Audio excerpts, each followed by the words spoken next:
Hello and welcome to the End User Talk podcast. I'm your hostess, Jameelah, your lady in tech. Well, today's Friday the 13th, and I told you we had a special guest.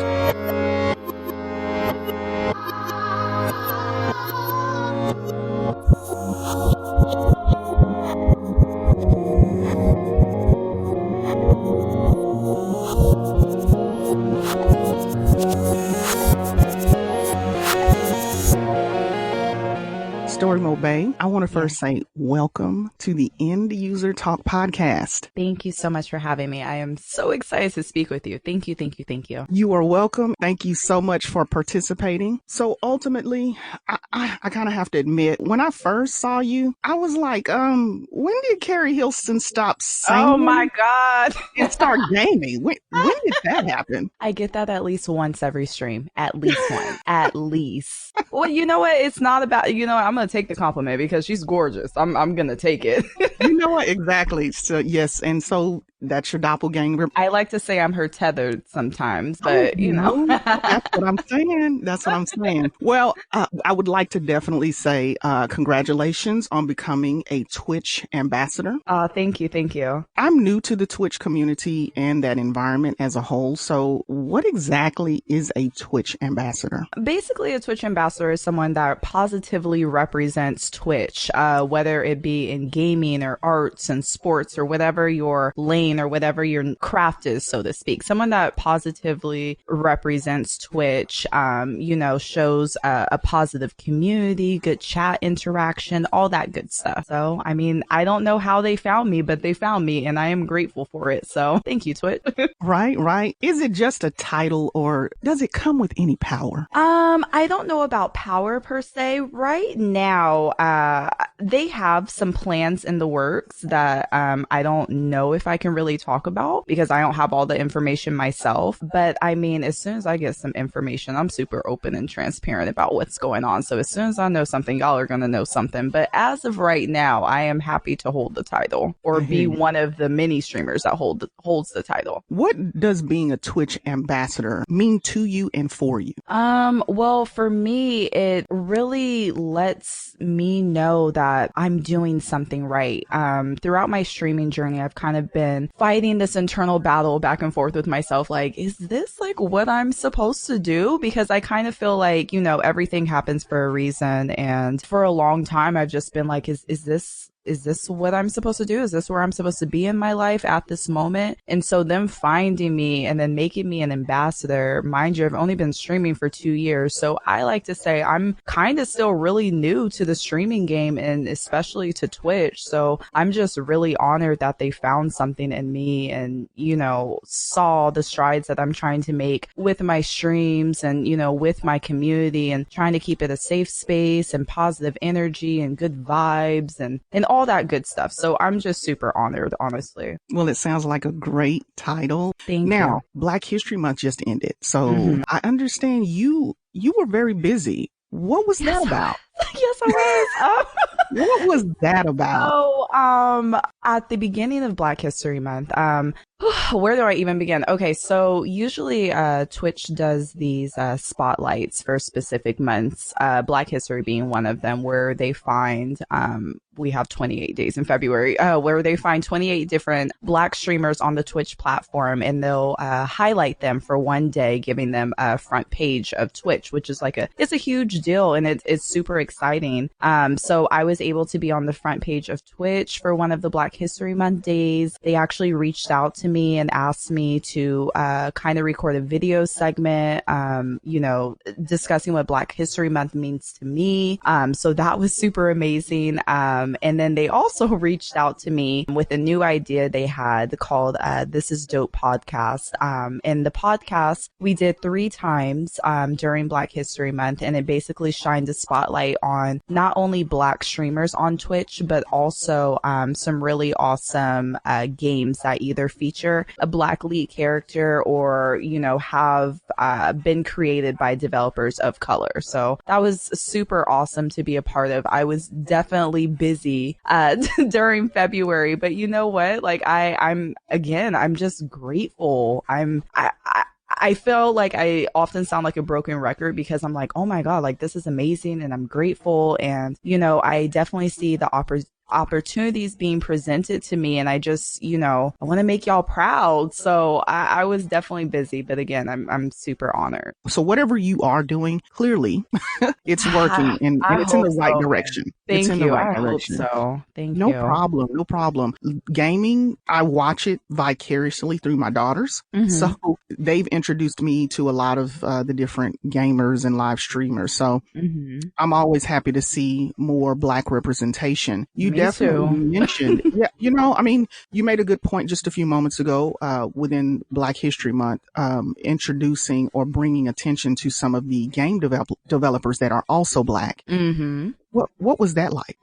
It was super awesome. One of the developers that we had the chance to talk to, they're coming out with a game called Deathloop, hopefully coming out either this year or next year, which actually features, two Black main characters, which shouldn't be huge, but it definitely is huge because there's not a whole lot of video games that have Black lead characters, believe it or not. So, I was able to speak with him. He actually is based out of, Europe. So I think he was calling in from Paris, I believe.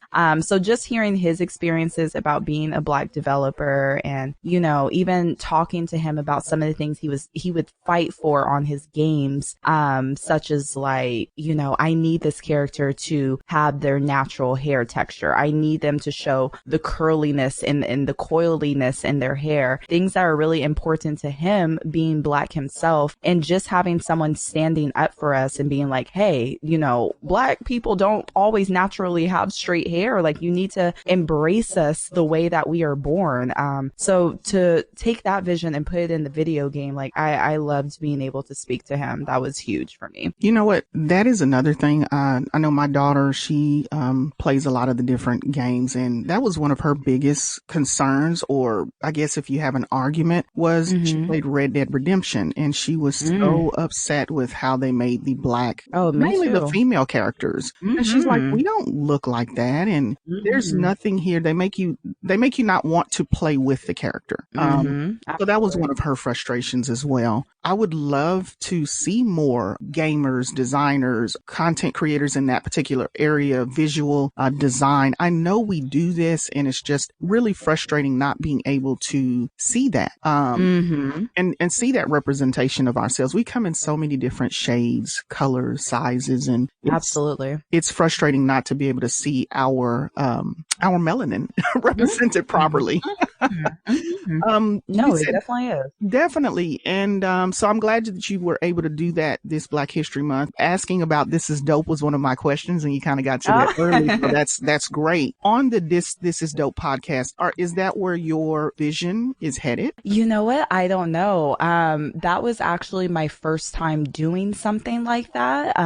So I was definitely nervous and a little bit anxious. I've never really hosted anything before. But just hearing and seeing, the way people receive that podcast, and, people were telling me so many good things and how much they enjoyed it. And you know what? I would love to continue doing that. And my hopes is that Twitch, continues that outside of Black History Month, because one of the things that, I tried to preach on my own channel and during the podcast, we are clearly out here, more, than just February. And I think that we should be highlighted year round. And I don't understand why we aren't being highlighted year round.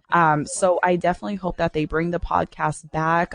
Even if they don't choose to, have me on it, that's fine. I just think the concept of it is so amazing. And so many people, myself included, really appreciated seeing that. So I love doing things like that. I didn't think I would. Again, I was super nervous, but I would love to do that again. You made it's funny you say we're here year round like we're leprechauns and only. I mean, my goodness. Why are we waiting until February? Like, we're out here all the time. Always, always. But yeah, definitely. Well, I'm hoping that you'll be able to shed that light and let people know that we don't just come out in February and our talents aren't just Okay. revealed at that particular point in time. We clearly are Exactly. we are clearly a impactful, pivotal force in every Of industry. course. So Mm-hmm. they're really missing out on some great ideas, and then it's an injustice, if you will, because No, it is. It definitely is. clearly we have the ability to also add challenges and different points of views and perspectives to a lot of the games out here, and hopefully we'll be able to shed a little bit more light into that. Speaking of Mm-hmm. games, may I ask what are your favorite type of games to play? Ooh. So being that my name is Storymodebae, I love anything with a good story. I love being captivated with a game. I love feeling emotion when I play a game, not necessarily anger, but just feeling things about the story, whether it be sadness or happiness or falling in love with a character, or those are the kind of emotions that I like to experience when I play games. I learned at a very early age that I am not great at sports games. I'm not great at like first person shooters like Fortnite and things like that. I like to be captivated by something. So games like Watch Dogs or Mafia 3, even the GTA series, those are a couple of my favorites. I just love being in the middle of a story and just kind of escaping reality for a little bit. You know, I would have to agree with you on that. I am trash at sports games. Yeah. That's okay. Me too. Even the first shooter games, but I agree with you. The role playing type games, and I love those because you're correct. A game that has a great storyline is that draws you in, and like you said, evokes emotion and makes you have to make very difficult decisions sometimes. It can be intense, and I have to tell you that I did go back to some of your earlier Ah.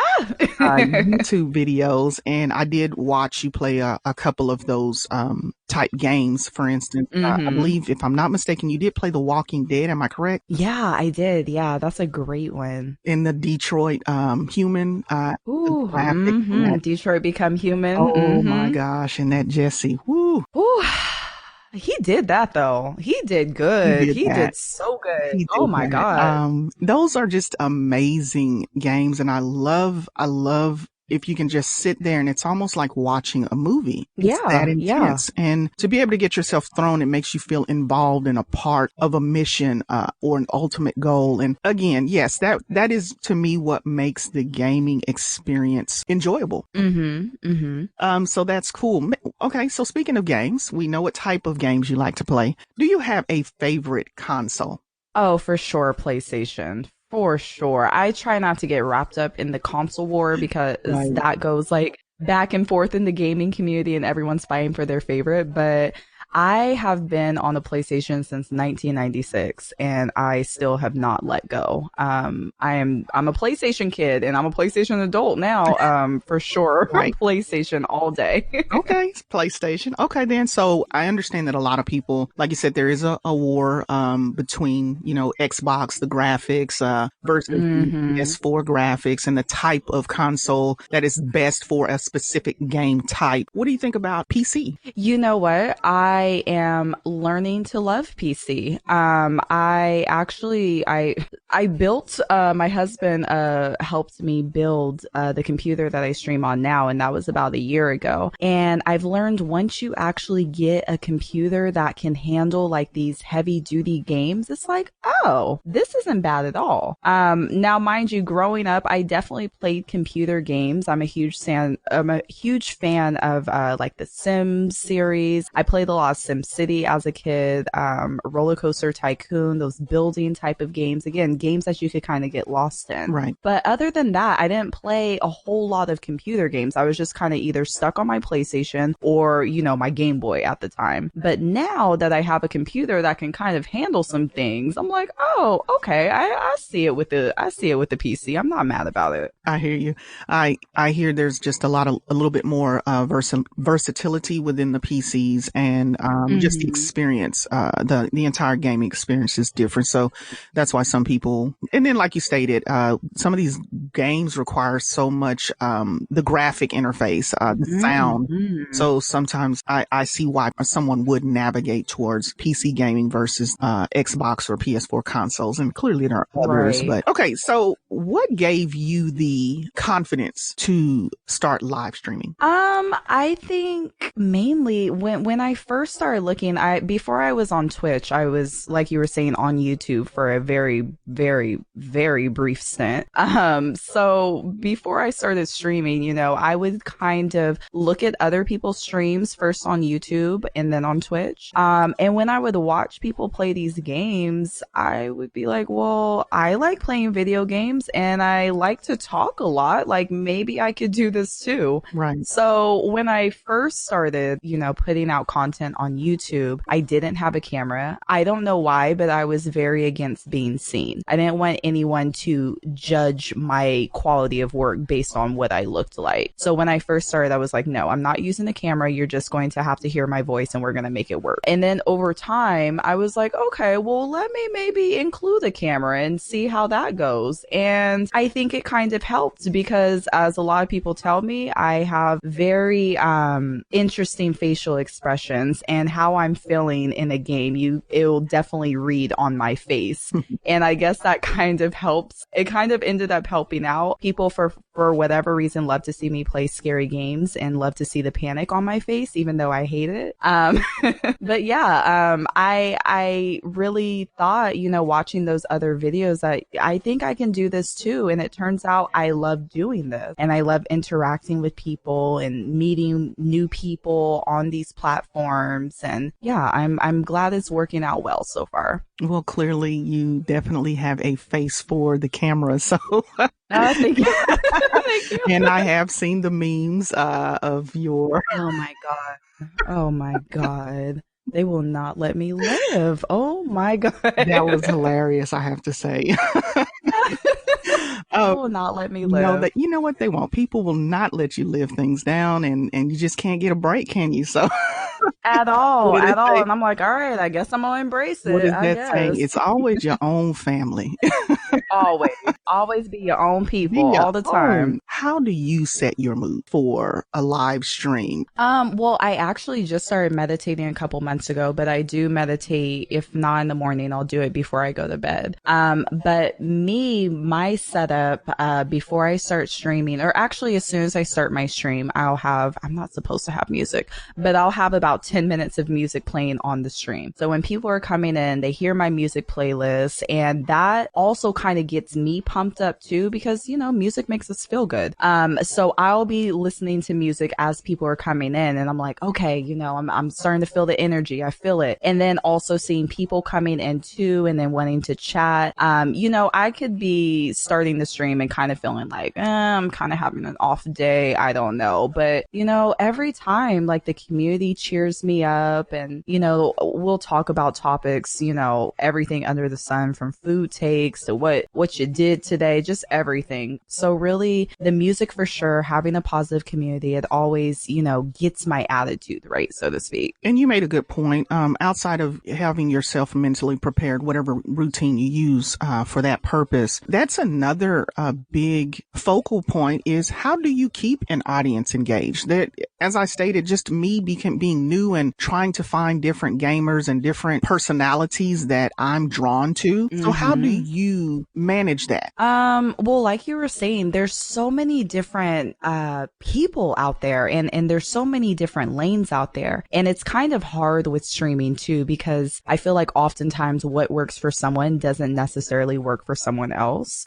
So for me personally, I try to keep people engaged by just being myself, being personable, being friendly. I try to, you know, constantly talk to the chat, even though I'm missing, you know, important information in a game. I try to make everyone feel welcome, and, you know, like, this is truly a safe space for them to leave their worries behind and really just hang out and chill with me. I try to incorporate sound commands on my channel that people can use, you know, as their way of reacting to what's going on. So yeah, I just really try to be fun and interactive and engaging the best way I can. And you know, that definitely is a good point as well. I asked the question primarily because subscribing looks like it comes at a cost. Am I correct? correct in that? Absolutely. Yeah, so you definitely have to have something that is intriguing to your audience for them to pay to continue to watch something that they could go elsewhere and watch for free. So Oh, yeah, so I absolutely. thought that was intriguing as well. And clearly with all of the abundance of different personalities, the different types of topics of discussion and the environment as a whole, that is a testament, I would have to say, to you and the other live streamers out there who manage to keep an audience and keep people intrigued. So it looks like whatever it is you're doing, Story Mode Bay, you're definitely doing a Thank you. I'm trying, man. I'm there's really a lot of trying. competition out there. Oh, for There's a sure. lot out there, and I just kind of look through the different gaming titles, and some of them have thousands of individuals who are actually offering a live stream to watch a particular game. So it's like, how does one choose who of all of Yeah. these individuals out here, who am I going to give my time and my attention to? And money Man, I'm too. telling you. Yeah, it's crazy just seeing what streaming is becoming and has become. Again, I haven't been in the game that long, but I feel like very soon at some point streaming is probably going to replace live TV. Live TV is already kind of slowly starting to decline because of all of, the streaming services like Hulu and Netflix and things like that. But now it's like, even myself, like when I'm getting ready or when I'm doing laundry, I'm not turning on the TV. I'm going on my Twitch app and looking at people's streams. So just seeing what, streaming is becoming is so crazy. And I can't believe I'm a part of it. I'm just trying to make it work. You are so right. And, television has gotten so, I'd have to say, predictable. And so, yes, you are correct. And people prefer choice. It looks like streaming is going to be, especially with this coronavirus right now. Oh my God. Yeah. We're all going to be doing a lot of streaming and catching up on a lot of the stuff that we just could not find the time in an off day or whatever it was. Exactly. Now we have a lot of off days. Goodness. Exactly. I have to tell you, but right before our interview today, I decided to brave and go out and try to pick up a few things. Oh God. Why did I do? Oh God. How'd it go? You know what? We're going to do next time. Okay, that's fair. That's fair. I've only heard stories and I'm like, I'll be in the house. Yes. Next on the agenda. Fair enough. You know what I do want to know? As a female gamer and also as an African American, have you personally experienced any racism, trolls, and or demonetizing or unfair reports from YouTube or Twitch? Not necessarily the unfair reports. I definitely have heard stories of other Black content creators, especially women that have. But for me myself, I haven't. Racism, yes. But it's strange because I don't want to say it's strange, but as a, Black woman, I'm always kind of bracing myself for the worst, and it shouldn't be like that. But especially during things like Black History Month, you always have, trolls that come out and try to disrupt your energy and disrupt your peace. I have experienced some racism. I don't want to say I'm fortunate, but like I haven't experienced as much as I've seen other people experience. I definitely have experienced a lot of sexism.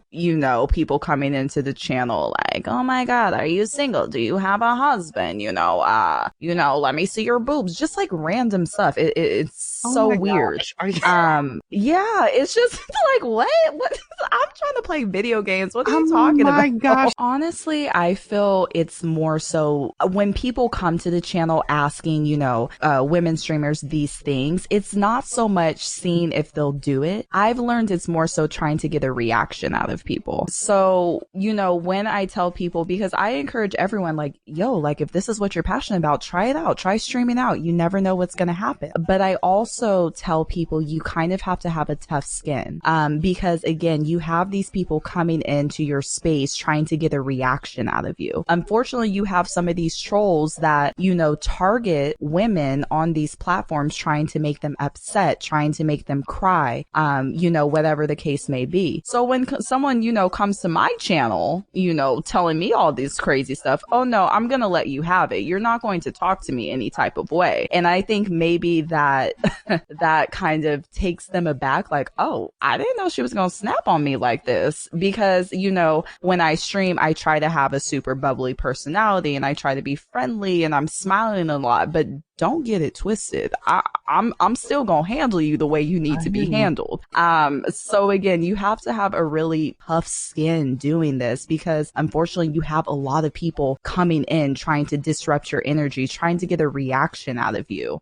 Again, unfortunately, I've seen, these trolls trying to get a reaction out of other streamers, and then they will take that clip of that streamer being upset or crying or whatever, and they'll post it on YouTube or post it, wherever. So don't feed the trolls. Right. I'm not. You always have someone out there who is trying to rain on your parade, if you will. So what methods are put in place to help you? Right. Well, on Twitch, you are able to have moderators for your channel, and shout out to mods. I call my moderators for the channel the mod squad, because these people are basically helping moderate your channel when you're not able to. So being that, my channel is starting to get busier and it's starting to get more traffic and messages are moving, faster, and I'm not able to catch all the messages the way that I want to. The mods are able to, see these messages in the chat and, delete these messages if need be, or ban people from the channel if need be. So they're really put in place to help you moderate your channel. Again, shout out to all the mods, because, it's kind of volunteer work. They're offering to help you out for the low price of free 99. They're doing it on their time, because they really want to help you out. So I appreciate them so much. Shout out to the moderators, Mod Squad. Oh, exactly. Along with Twitch too, I can't remember if YouTube does it, but along with Twitch too, you can, set up bots on your channel if there's certain words that you want blacklisted. So as soon as someone types that word in your chat, they'll instantly be deleted or kicked out or whatever it may be. So you can definitely take precautions like those too. Well, that's good. I'm glad to hear that there are efforts being put in place to help. I'm sure there's a lot of work behind the scene that goes into making sure that fun is also there as well. So that's good to hear, definitely. Of course. I never wanted to feel like it's a dictatorship, so to speak. Like, I still want everyone, to have fun and have a good time. But at the same time, I have to make sure that everyone's respecting each other and, those sorts of things too. So it's like finding that lovely balance between the two. Definitely. So with your channel, have you used your platform to bring awareness to other Black female gamers or just the Black gaming community as a whole? I'm definitely trying to, and I was just talking to someone about this last night, because sometimes I feel like I might be putting a little bit too much pressure on myself, but I really want everyone to eat with me, like I see so many amazing Black content creators not getting the recognition, not getting the promotion that they deserve. Sometimes even in the Black Twitch community, people have issue with, Twitch doing the spotlight for Black History Month, because it's like, again, we're out here all the time. Why are you waiting for February to pop up? And then it's like, oh yeah, we'll highlight you. So for me personally, like even with the This Is Dope podcast, with what wiggle room I did have, I'm like, okay, well, if I have 5 minutes to talk about somebody that I watch and that I appreciate, let me highlight them. Let me, make a compilation video for them so we could put that on the podcast. I'm still kind of learning the business side of things, and I am learning to maybe word things a little bit better and not be so blunt in the way that I feel about how Black people are represented on these streaming platforms. But again, like I do want to shake up the industry, and I do want to say, hey, like, why is it that you go to these streaming platforms and you go on the front page and you see the same type of streamer for every single, single, spot. It shouldn't be like that. There's so many amazing Black content creators, but they just need that promotion. They need to be seen. So I'm still trying to figure out how I can do that, but still not ruffle too many feathers, so to speak. So I'm still kind of learning a little bit, but however I can help, I'm definitely trying. With you saying that, unfortunately, this is something as Black people that we face on a regular basis. So we have the most difficult time finding individuals who look like ourselves. My goal ultimately with End User Talk, my podcast, I'm just taking a whole new direction and a whole new focus in the Black girl gaming community. And I don't want to be insulting because I know that there are also women of all ages, mothers like myself. But when in this particular community, will you find competition or a sisterhood or a sense of camaraderie? I try not to think of it as competition because, again, I want everyone to eat. I want everyone, to be in the types of positions where they can showcase their talent and, it's being received. There is definitely a sense of sisterhood. There's definitely a sense of community. The thing that I like about these communities too, they're super transparent. They're honest, but also it's not just gaming that's being discussed. Say, for instance, in the Black Girl Gamers Discord, which is, where all the community members talk, they're talking more just, not just about games. They're talking about, fitness tips or makeup or, everything under the sun. So it's more just outside of gaming. It's building that sense of family and sisterhood and friendship too, which I can really appreciate. You know what? I do appreciate that as well, because I know even with amongst ourselves as Black women, it just seems like sometimes in certain aspects and certain areas of in our lives, we're always made to be competing with one another. Because this is the gaming environment, competition is expected. So that is competition in that aspect or in this role is geared properly to me. We're not competing. We have to deal with colorism. We've got to deal with who's pretty and who's unattractive, and we have to deal with so much within our regular daily lives. Sometimes it's good to just be able to take a back seat to the stressors of reality and be able to come in and just play a game. So what are some things a newbie would need to know if they're considering, whether it be gaming, live streaming? What advice would you have for someone like that? So my biggest advice that I always give is if you want to, dip your toe into streaming, I always say start small. You don't have to go out and buy, the most expensive computer or the most expensive equipment, the best webcam, this and that. Always start small. When I first started streaming, I was streaming directly from my PlayStation 4. Again, I didn't have a camera. I had, a headset that now looking back on it kind of sounded like I was talking on a prison call. But, I always recommend that people start small because oftentimes people go out and they buy this fancy equipment and they try streaming, and then it turns out they don't really like streaming that much. And then you're just left with all of this stuff that you bought. And then it's like, now what am I doing now?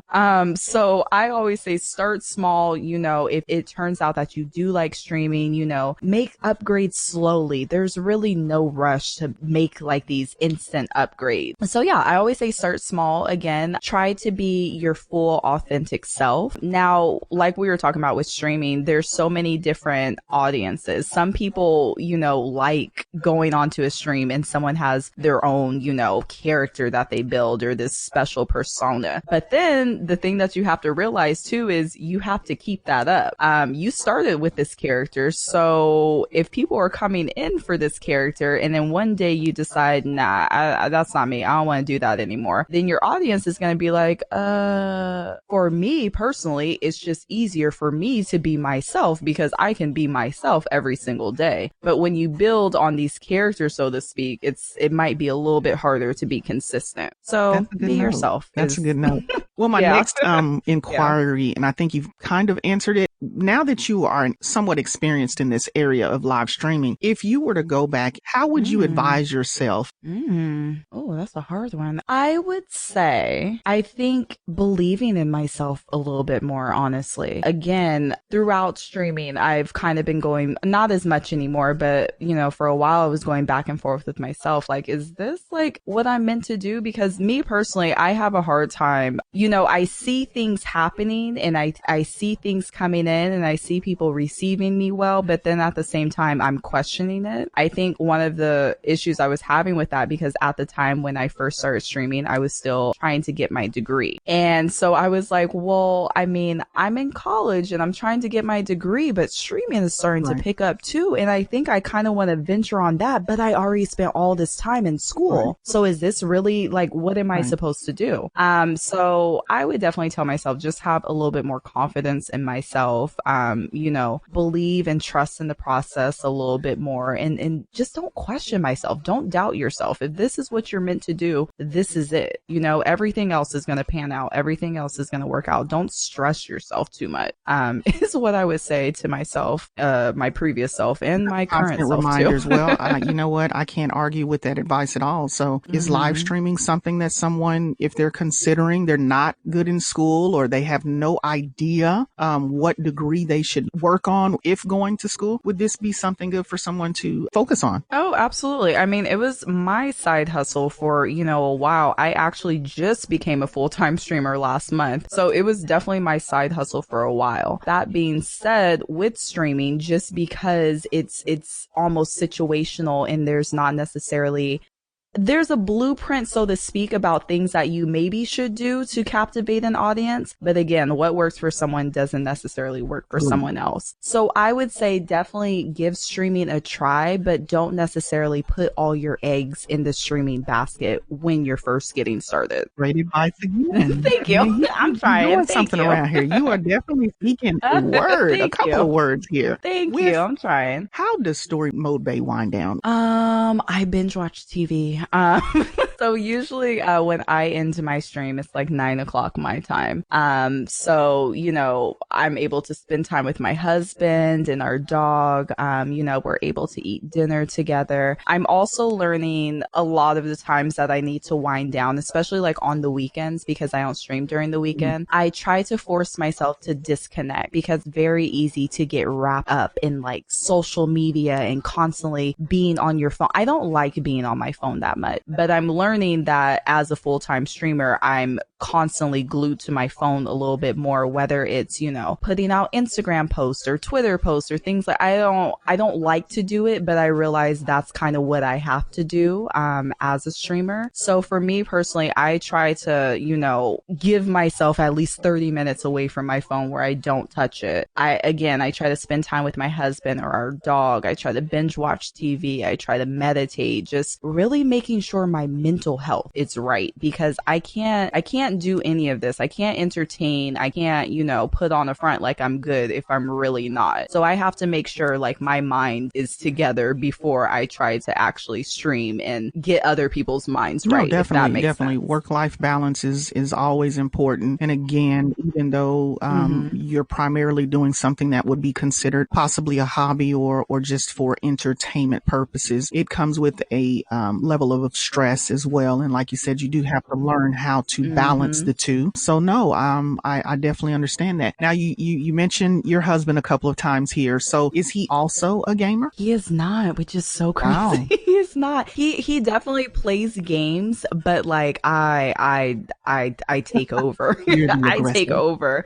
I know, which is like, again, so crazy, because, it's always that stereotype that, men are the only one that play video games. And, even when I tell people, because they ask the same question, like, well, does he game? And I'm like, not really. Like, it's all me. They're like, what? But again, this is something that I've been doing since 1996. Like, this is something that's been instilled in me and for so long. So it's like, I can't give up my controller. I can't do it.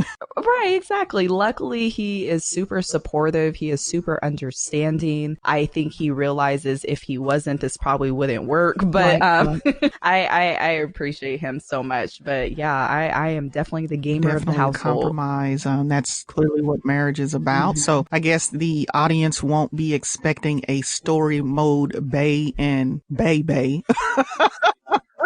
Right. channel or session. They have definitely been asking. Every once in a while, like you'll hear his voice on the stream, but you know what? He does not want to be on camera, which I completely understand and respect because it takes a certain level of like to want to put yourself out there like that. That's hard to do. So, when he says, like, I really don't want to be on camera, I don't press him about it, because I get it. I didn't want to be on camera when I first started. I completely understand. So maybe one day, but no time cameos soon. at the moment. Well, I understand. So, You stuck with me. That's fine. That's fine. The audience seems to enjoy that. It's not a bad compromise at all.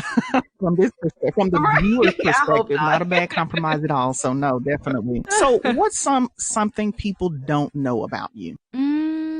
I would like to say people don't know I'm goofy, but I feel like I show that a lot in my stream. I don't know if that's a secret anymore. I am such a goof. Something that people don't know about me. I actually don't know because I feel like I'm a pretty transparent to a certain extent. I really don't have, a lot of secrets that I'm hiding. I'm very family oriented. Family is extremely important to me. Another thing that I try to stress to people that stream or want to get into streaming. My motto is family always comes first. Life always comes first. So I'm sorry if I was scheduled to stream today, but my husband wants to spend time with me because our time is limited, being that our schedules are so different. I'm going to make time for my husband. I cannot stress the importance of family to me enough. I love my family. I will do anything for my family. So that always comes first for me before anything else. Priorities seem like they are in the right direction. I did not intend to go this long. No, that's okay. We're chatting. We're having a good conversation. I love it. I definitely, wanted to make sure that as I told you, this is about you and it's definitely about what your goals are. What can we expect to see from you?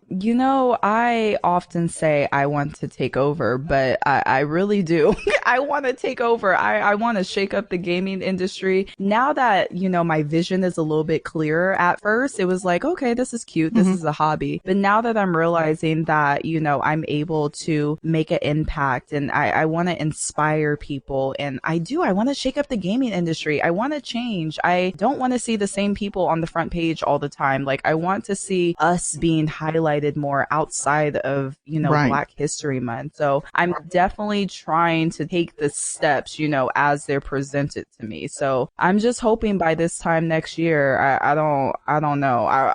I want to be on a billboard somewhere or something. You know what? You may end up having to do what Oprah and Tyler Perry ended up doing, or just what BET had come, because unfortunately we don't, no one wants to give us a chance. They feel like we're not interesting, but yet they market off of us all of the time. They're getting rich. They get rich off of us and things that we have naturally.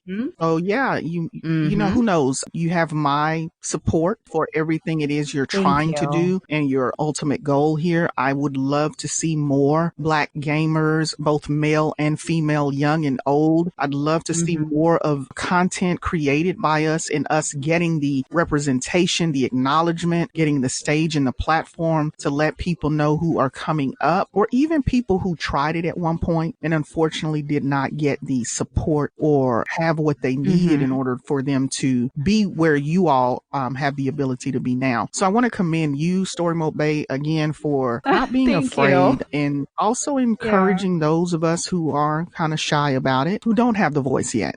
I want to give you the opportunity here to let people know, where can they see you? Where can they find you? If you wanted to send shout outs to other people, please take this opportunity right now to do that. Oh, thank you. Well, first of all, shout out to you for having me. Thank you so much. I'm so honored to, be able to speak with you and let you, pick my brain a little bit. And I just appreciate you so much. So thank you, thank you, thank you. Shout out to, your girls. I know you spoke about, your daughters, being interested in playing video games. And, it almost makes me teary eyed because I just think about myself and, I think about what it was like holding a controller for the first time. And, you know, going from that moment in the 90s to now is just, it's crazy. It's so crazy. And again, it starts with our youth, and that just means so much to me. So shout out to your daughters and, you know, all the other young Black girl gamers out there. Shout out to, you know, my mod squad for holding it down all the time, to the Bay Brigade community. I appreciate you guys so much. A huge shout out to, you know, groups like Black Girl Gamers,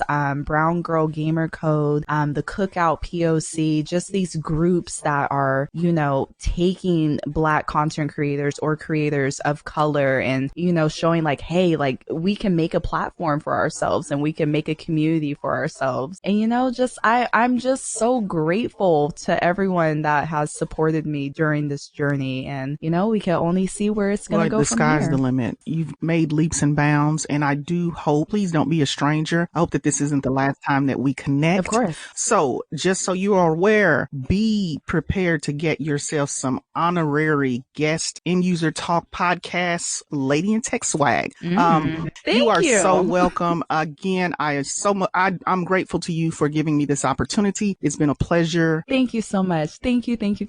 Well, that's it for the End User Talk Podcast. I want to thank you for joining and listening to the interview with our special guest, Storymodebae. I do hope you enjoyed yourself. Until next time, stay tuned. We've got more to come. Thank you.